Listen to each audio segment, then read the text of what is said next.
Friends, இன்றைக்கி நான் வந்து சாம்பார் சாதம் செய்ய போகிறேன். அதுக்கு வந்து நான் காய் வந்து கட் பண்ணி வச்சுருக்கேன். முருங்கைக்காய், கத்திரிக்காய், பூசணிக்காய், பரங்கிக்காய், அவரைக்காய், அப்புறம் வந்துட்டு முள்ளங்கி கூட போட்டிருக்கேன். நிறையா போடாதீங்க, முள்ளங்கி கொஞ்சமாக போட்டுக்கோங்க. இது எல்லாமே கட் பண்ணி வச்சுருக்கேன். இப்போ வந்து எப்படி செய்யலான்னு பார்ப்போம். அரிசியும் துவரம் பருப்பும் வந்து நான் ஊற வச்சுருக்கேன். அரிசி வந்து நான் வந்து இந்த ஆளாக்கில் வந்துட்டு நான் வந்து 1.5 டம்ளர் எடுத்திருக்கேன். பருப்பு வந்துட்டு 3/4 டம்ளர் எடுத்திருக்கிறேன் நான். இப்போ அதை வந்து நான் ஒரு 10 மினிட்ஸ் வந்து ஊற வச்சுருக்கேன். இப்போ வந்து சாம்பார் சாதம் செய்யறதுக்கு வந்து ஒரு பொடி வந்து நான் ரெடி பண்ண போகிறேன். அது எப்படி செய்யலான்னு பார்ப்போம். ஃபஸ்ட்டு ஒரு சட்டி எடுத்துக்கோங்க. அதில் வந்துட்டு எண்ணெய் ஊற்றிக்கோங்க. கொஞ்சமாக ஊற்றிக்கோங்க, எண்ணெய் போதும். எண்ணெய் வந்து சூடாகட்டும். இப்போ நான் ஒரு ஸ்பூன் கொத்தமல்லி வச்சுருக்கேன், அதை மிக்ஸ் பண்ணிக்கிறேன். அதுக்கப்புறமா ஒரு ஸ்பூன் ஜீரகம், ஒரு ஸ்பூன் வந்து சோம்பு வச்சுருக்கேன், அதையும் மிக்ஸ் பண்ணிக்கிட்டேன். இப்போ வந்துட்டு உளுத்தம்பருப்பு, கடலைப்பருப்பு, அப்புறம் வரமிளகா வந்து உங்களுக்கு தேவைக்கேற்ப வந்துட்டு போட்டுக்கோங்க. எல்லாமே ஒரு ஸ்பூன் தான் போட்டிருக்கேன். அதுக்கப்புறம் தேங்காய் வந்து சின்ன சின்னதாக கீறி வச்சுருக்கேன், அதையும் மிக்ஸ் பண்ணிக்கோங்க. மிக்ஸ் பண்ணி இதை லைட்டாக டோஸ்ட் பண்ணிக்கோங்க. இப்போ இதை நல்லா டோஸ்ட் பண்ணிக்கோங்க.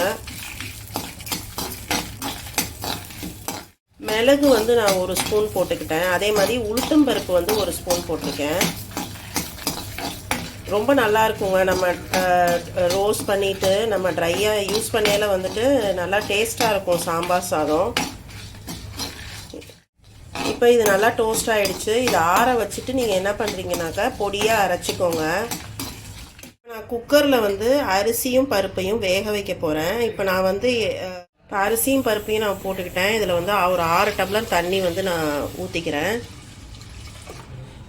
ரொம்ப குலைவாக வேணும் அப்படின்னாக்கா இன்னும் ஒரு டம்ளர் வந்து நீங்கள் எக்ஸ்ட்ராவாக ஊற்றிக்கலாம். இப்போ நான் இதில் வந்து கொஞ்சம் உப்பு வந்து மிக்ஸ் பண்ணிக்கிறேன்.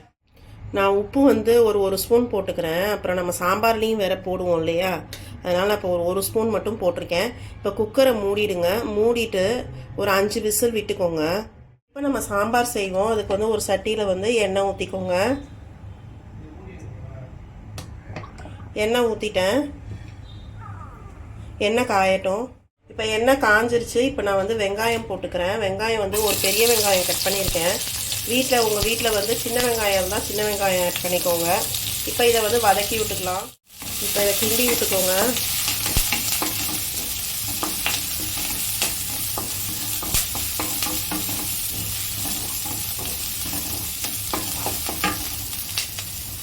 பச்சை மிளகா வந்து ஒரு 2 பச்சை மிளகாவும் கருவேப்பிலையும் வச்சுருக்கேன், அதையும் மிக்ஸ் பண்ணிக்கிறேன்.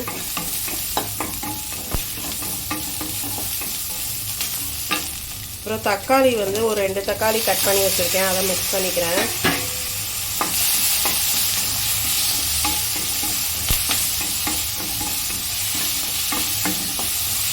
இப்போ நம்ம கட் பண்ணி வச்சுருந்த காயெல்லாம் மிக்ஸ் பண்ணிக்கோங்க.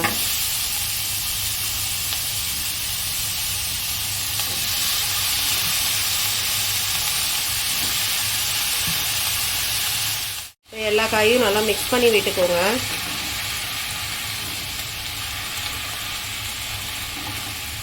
தேவையான அளவு தண்ணி ஊற்றிக்கோங்க.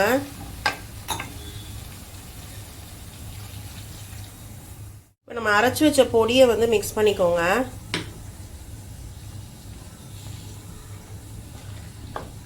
மஞ்சத்தூள் கொஞ்சம் போட்டுக்கோங்க. உப்பு வந்து தேவையான அளவு போட்டுக்கோங்க. ஏற்கனவே நம்ம சாதம் வேக வைக்கையில் போட்டிருக்கோம், அதனால் தேவையான அளவு போட்டுக்கோங்க. போட்டுட்டு இந்த காய் வந்து வேகட்டும். வெந்ததுக்கப்புறமா நம்ம புளி ஊற்றிக்கலாம். இப்போ காயெல்லாம் வந்து வெந்துருச்சு. நான் புளி வந்து கரைச்சி வச்சுருக்கேன். ஒரு எலுமிச்சம்பழம் அளவுக்கு புளி எடுத்து கரைச்சி வச்சுருக்கேன். அதை நான் வந்து மிக்ஸ் பண்ணிக்கிறேன். இப்போ ஒரு 2 to 4 மினிட்ஸ் வந்து வேகட்டும். வெந்ததுக்கப்புறமா நான் வந்து அடுத்தது சாதத்தோடு நான் வந்து மிக்ஸ் பண்ண போகிறேன். எப்படி மிக்ஸ் பண்ணலான்னு பார்க்கலாம். பெருங்காயம் போட்டுக்கோங்க. இப்போ வந்து சாதம் வந்து வெந்துருச்சு. உங்களுக்கு குலைவாக வேணும் அப்படின்னாக்கா இன்னும் ஒரு டம்ளர் வந்து நீங்கள் எக்ஸ்ட்ரா ஊற்றிக்கலாம். இப்போ நான் இதை வந்து ஒரு பாத்திரத்துக்கு ட்ரான்ஸ்ஃபர் பண்ணிடுறேன். நான் இப்போ வந்து குக்கரில் இருந்த சாதத்தை எடுத்து ஒரு பாத்திரத்தில் வச்சுட்டேன். குக்கரில் வந்து இந்த சாம்பாரை ட்ரான்ஸ்ஃபர் பண்ணிக்கிட்டேன். கொஞ்சம் தண்ணியாக வச்சுக்கோங்க சாம்பாரை. இப்போ வந்து நம்ம சாதத்தை வந்து இதில் மிக்ஸ் பண்ணிக்கலாம்.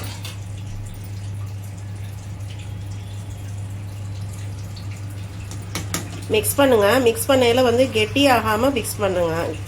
சாதம் வந்து கெட்டியாக இல்லாமல் மிக்ஸ் பண்ணிக்கோங்க. இப்போ நான் சாதத்தை வந்து மிக்ஸ் பண்ணிட்டேன். நான் இப்போ ஒரு 2 மினிட்ஸ் வந்து நீங்கள் இதை அப்படியே அடுப்பில் வச்சுருங்க. இப்போ இதுக்கு தாளிப்பு வந்து நம்ம ரெடி பண்ணுவோம். இப்போ வந்து நெய் போட்டுக்கோங்க, தேவையான அளவு நெய் போட்டுக்கோங்க.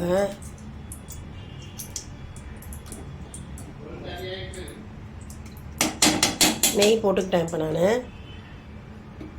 இப்போ வந்து கொஞ்சம் கடுகு போட்டுக்கோங்க, கொஞ்சோண்டு ஜீரகம் போட்டுக்கோங்க, வரமிளகா போட்டு, கருவேப்பிலை போட்டுக்கோங்க, கொஞ்சோண்டு முந்திரி பருப்பு. இது எல்லாத்தையும் நல்லா மிக்ஸ் பண்ணிவிட்டு சாதத்தோடு மிக்ஸ் பண்ணிக்கோங்க.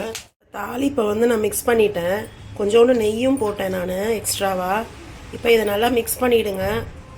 சாம்பார் சாதம் வந்து ரெடி ஆகிடும். இப்போ வந்து ஸ்டவ்வை வந்து நம்ம ஆஃப் பண்ணிடலாம். ஃபைனலாக கொத்தமல்லி கொஞ்சம் போட்டுக்கோங்க.